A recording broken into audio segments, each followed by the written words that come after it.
Imagine this. You're standing in your kitchen slicing into a bright red tomato you bought at the store. It looks perfect on the outside, smooth skin, vibrant color, but as you take a bite, something's missing. The flavor, it's bland, watery, and lifeless. That tomato, like most of the food we eat in cities, traveled hundreds of miles, maybe thousands, to get to where you live today. Along the way, it lost not only its flavor, but also its nutrients. This isn't just about one tomato. It's about a food system that prioritizes convenience over quality and compromises the essence of what food is supposed to be. Let's be clear, there's no stopping the trend of urbanization or megacity development. This is the reality that we're living in. The question is, how do we work with these trends to ensure we get what we actually need? And when I say need, I'm not talking about food that's better or nutrient dense. These words are vacuous and mean nothing to me. What I want is food that is correct. The kale we eat today isn't the kale nature intended.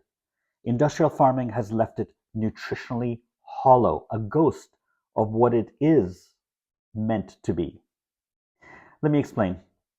We only have about 10% of the knowledge of the soil at best. When someone claims their food is nutrient dense, they're guessing. The truth is, we don't really fully know what the correct kale looks like. But we do know one thing. If it's grown as nature intended without synthetic shortcuts, it will be closer to its original untainted form. No labels, no guesswork, just the pure, vibrant food that Earth created. Now, here's the problem. The people driving urban development, politicians, real estate developers, planners, aren't inviting the farmer to the table when they're planning cities for us. The closest thing to a food, to, to food, in their plans might be a big box store like Walmart or Costco or Whole Foods. But let's be honest, they don't represent the regenerative farmer. They don't represent correctness. They don't represent healthfulness. I could go on and on. They don't represent life on land nor life inland. From the outside, food supply chains seem efficient. Massive farms producing enormous quantities of food transported across continents to feed cities. But this system isn't efficient. It's fragile, wasteful, expensive in ways that we don't always see. The longer food travels, the more it loses. That tomato wasn't picked ripe, it was picked early to survive the journey to your fork. It's nutritionally weaker for it. The impact environmentally? Well, food transport burns fuel at every step. In fact, nearly 20% of emissions in food systems comes from transportation alone. Remember, for brevity, I'm not mentioning all the stuff along this journey, storage, preservation techniques, all the other inputs, all are impactful. Food is wasted. Long journeys mean spoilage. Globally, 30 to 40% of food is wasted before it even reaches your plate. And then we waste another 30% more after that, globally. Think about it. Cities which consume 70%, think about it, cities consume 70% of the world's food are utterly dependent on this very linear system. A single disruption, a flood, a pandemic, a transportation strike could stop food flow entirely. That's not just fragile, it's dangerous. Here's another example. I know someone whose grandmother made tomato sauce every summer. The tomatoes came from her garden, sweet, ripe, full of flavor. That sauce wasn't just food, it was a connection to the earth, to the seasons, to a way of life. Today, most of us don't have that connection. Long supply chains have severed it. We're outsourcing our responsibility.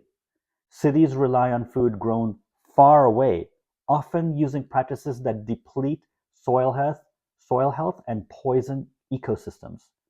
The damage, out of sight, out of mind. We're causing economic inequities.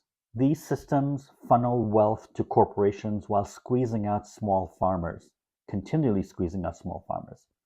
And cities miss the chance to build vibrant local food economies. We're losing our culture on top of that as a result of this system, this systematic, this systematic in food efficiency. Recipes tied to seasons and local ingredients are disappearing. What's left is homogenized, mass-produced food that all tastes the same.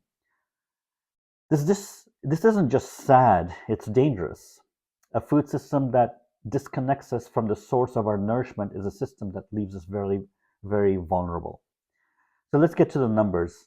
Fossil fuel dependence, the average number of the average food item in the US travels 1,500 miles before it's eaten.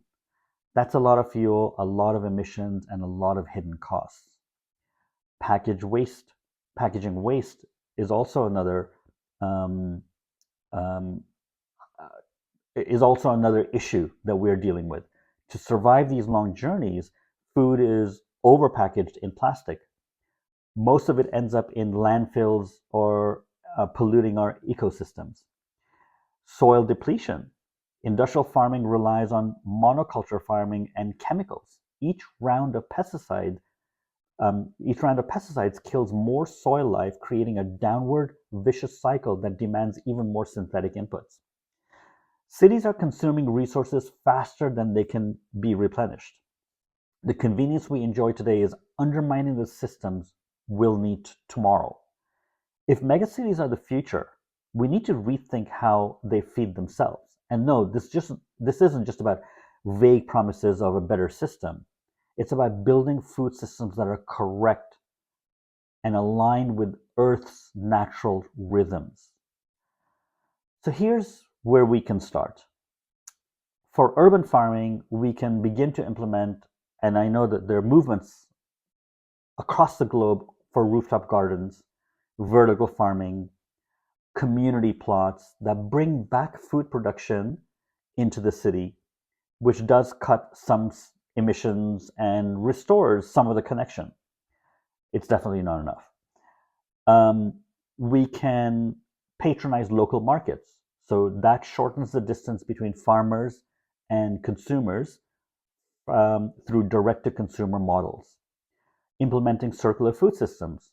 Composting organic waste and returning it to local soils closes the loop and keeps nutrients where they belong. So what can we do? So this isn't just a policy issue, it's a human one. We need to bring, for cities, farmers into the urban planning fold. Their insights are essential. Their language needs to be properly translated and communicated. We need to create grants for local food initiatives. We need to start building composting systems that return nutrients to the soils. What can we do as individuals? We can choose local organic food. Every purchase is a vote for correctness. We can begin to reduce waste, which cities have begun to do, but that needs to increase. Compost your scraps and put them back into earth to replete or replenish the soil. We need to support farmers through CSAs or by shopping at farmers markets. So to close this out, let's return to that tomato that I spoke about, the one that looked perfect but tasted like nothing. That tomato isn't just a symptom of a broken system, it's a call to action. The question isn't whether we can fix this, it's whether we're willing to. So I challenge you, visit a farmer's market, Start composting.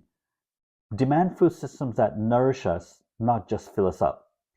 Because the cities of tomorrow deserve food grown correctly without compromise.